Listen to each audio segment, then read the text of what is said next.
Well, earlier I spoke to the man who played a big part in bringing the Olympics and Paralympics to Britain, the former Prime Minister Tony Blair. And I asked him if the Games had exceeded his expectations. I mean, I always thought it would be good, and I always thought it was worth doing. But I think it's brought the country together. It's showed a side of Britain that is to our credit, and we've done it worldwide. And nowadays, if you stage what is the greatest global sporting event in the world and you do it well, it's going to be a good thing for the country. Do you think this will actually change Britain, the way Britain is perceived in the world? I mean, we've been through a very controversial period that you led us through much of it, with Iraq and Afghanistan and all of that, and unpopular moments, which we're still feeling. This change sends a different message about Britain now, doesn't it? Yeah, I mean, I might take issue with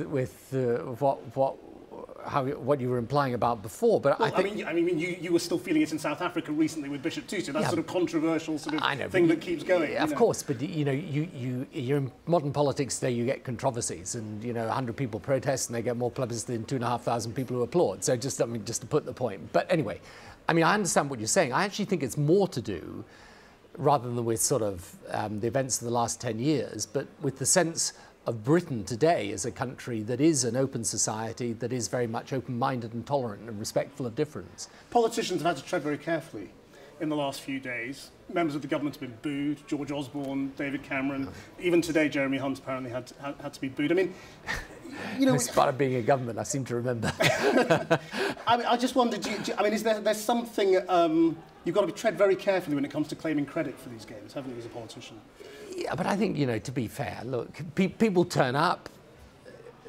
Some people say, well, you're trying to steal the credit. You don't turn up. They say you're ignoring it. And look, I think, to be honest, I think most people think it's perfectly sensible government ministers, other people to come. And I don't think anyone's particularly trying to take credit for anything. Do you feel you've been recognised in your government's role in what's happening? Yeah, but I mean, I think what most people think is recognise those people who've actually created the Games. I mean, we won the bid and we provided the framework, but I think the remarkable achievement has been by the athletes, the volunteers, and the people who actually staged the whole thing.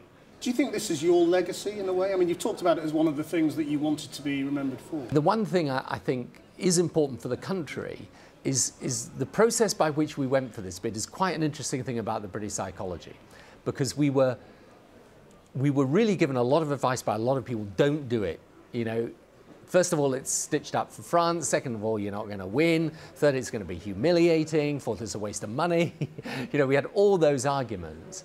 And what actually tipped the scales in deciding to go for the Olympics, and we just remember this in terms of our own psychology, was really, for me, people like Tessa Jowell, actually Ken Livingstone at the time, but also the athletes saying, don't be ridiculous, this is a great opportunity, go for it. So if we fail, we fail, but at least go for it. I think that's a good lesson in life. And given where we are economically, you think it's been £9 billion well spent? What we have got out of this as a country, in terms of showcasing the country, in terms of seeing how strong the country is, I don't think you can measure that. And just ask yourself this question: any of these countries in Europe who were competing against us, or, New York, Moscow, Madrid, Paris, were all competing against us. If you said to them right at this moment, with all the economic problems, would you like to have hosted that type of Olympics? I think they'd definitely be saying yes to that. Just finally, it appears you are in the news for other reasons today as well with regard to Glencore. I don't expect you to tell me anything about the internal workings, but can you just confirm that you are acting as a sort of an advisor or a broker? I literally got nothing to say on that at all. I'm sorry. You're not going to confirm or one way or another? Okay.